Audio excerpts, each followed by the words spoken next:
Hey everyone, it's Anzel and I'm back. Today we've got yet another build video. Today's build is a commission I received about a month or so ago, and it's one of the cooler commissions I've gotten in a while.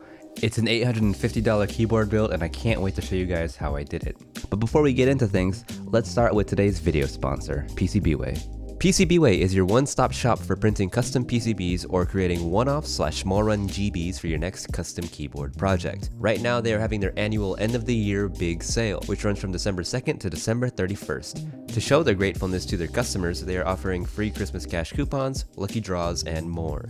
Check out the description below for a link to see PCBWay's big sale in greater detail. So the keyboard we'll be building today is a C3 Equalz 0.9 TKL, a premium polycarbonate top mount board designed by C3. You know the C3 who designs stabilizers, banana splits, you might not have heard of him, but he's kind of a big deal. So the IC went live on Keycaps in 2019 and it was fulfilled by about mid-2020. It's a polycarbonate TKL and it has to be the prettiest board that I've built up to this date, bar none. In total, the entire build costs about $850, so this board is squarely within the high-end range of builds. I actually managed to grab this second hand from Cookie Curls, so big thanks to her as this board is pretty uncommon and it's not too easy to get your hands on. So to start things off, let's take a quick look at the unboxing experience. The packaging for this board is pretty insane. It's beautiful, intricate, has a ton of thought put into it, and it even came with a pair of gloves, although I did decide not to use these. There are individual boxes for each of the components, from rubber feet to the cable to the screws. It's incredibly well thought out, although honestly it's kind of wasteful. I mean, don't get me wrong, I understand that it's supposed to be an experience unboxing high-end products, and this was pretty fun, but again, I don't know, it's kind of a lot of waste.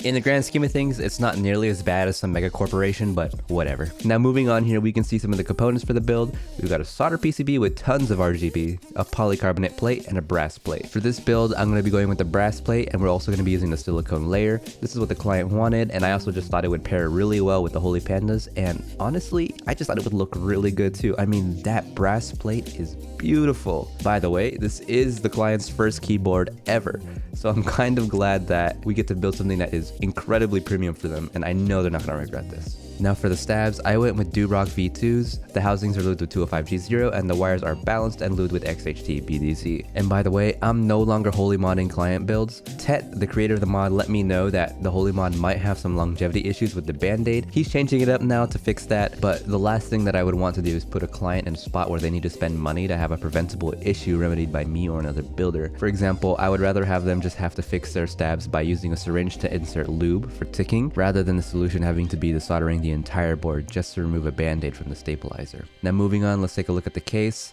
This thing is a beautiful polycarbonate chunker with an immaculate frost finish. It looks so good and feels incredibly premium. This is top tier plastic, not even a joke. The brass weights are also beautiful and give the board a premium heft, if you will. And so I slotted the board. Nothing particularly interesting really.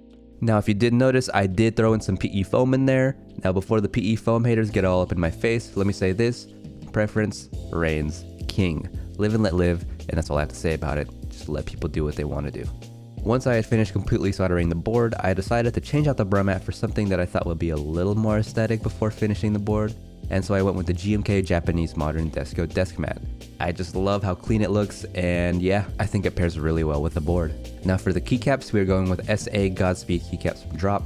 This is a classic set, and thankfully enough they were in stock. In the video, I only used a blue colorway, but I later added some accents that the client decided they wanted to add. The accents definitely liven up the board, and I'm glad we went in that direction. Finally, I assembled the board as a whole and gave it a test run. I have to say, this board really was a joy to build, and I wish all boards were this easy to build. I mean, it is just a top mount, so credit to that, but again, it was really easy. But with that being said, here's a quick sound test, and afterwards I'll give you my thoughts on the board.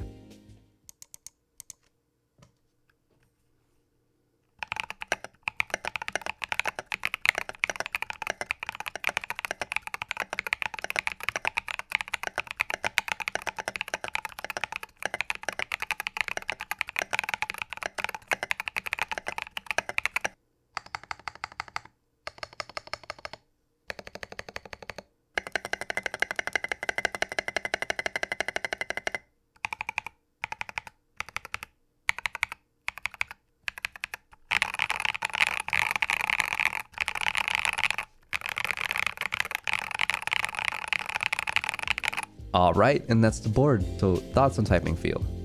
It feels very solid and is a very stiff board. The bottom out is harsh, but honestly, it feels pretty good. I know that's not my own preference, as I like bouncy, soft, and flexible boards. But again, that's purely preference. The spectrum is neither good or bad in either direction, and I can think of a ton of people that would love to type on this board, enthusiast or not.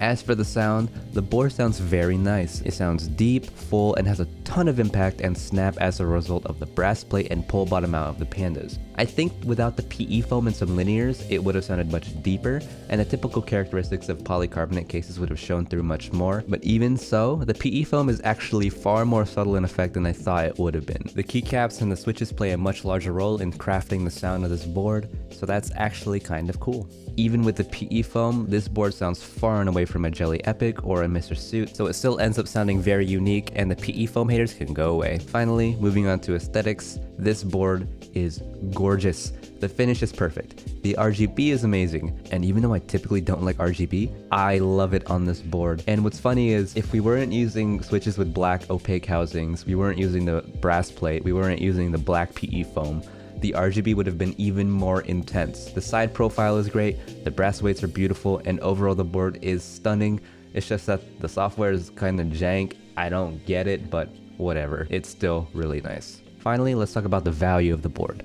Now, this board is crazy expensive and aftermarket prices don't help. As such, I know some of you are asking, is it worth it? Well, first, there are very few polycarbonate TKLs as premium as this board out there, so that alone pushes the price up. But secondly, once you push the $400 to $500 threshold for keyboard kits, at that point, what makes a board worth it, past the good QC and the manufacturing quality and all that, really, it just comes up to your preference. And honestly, there is nothing glaringly wrong or out of place for this board. Honestly, nothing wrong at all, really. But if this is the kind of board you like with all these different characteristics, aesthetics, looks, sounds, and assuming you have the disposable income to buy this thing without hurting your wallet too much, then yes, it is totally worth it, especially with a board of this caliber. But again, this is a case-by-case basis. For me personally, this board doesn't really hit too many of my own personal preferences, and it is pretty expensive, so no, it's not worth it to me. But to the client, they absolutely loved it, and I can't knock them for that. And I'm happy that they love it, and yeah, that is a prime example of an expensive board being worth it, when you truly enjoy it. And when we're talking about custom mechanical keyboards, at the end of the day, that's all that really matters. But yeah, that's it for the video, guys. Thank you so much for tuning in. I hope you guys enjoyed. Hope you had a great day, and I hope to see you next time. Peace.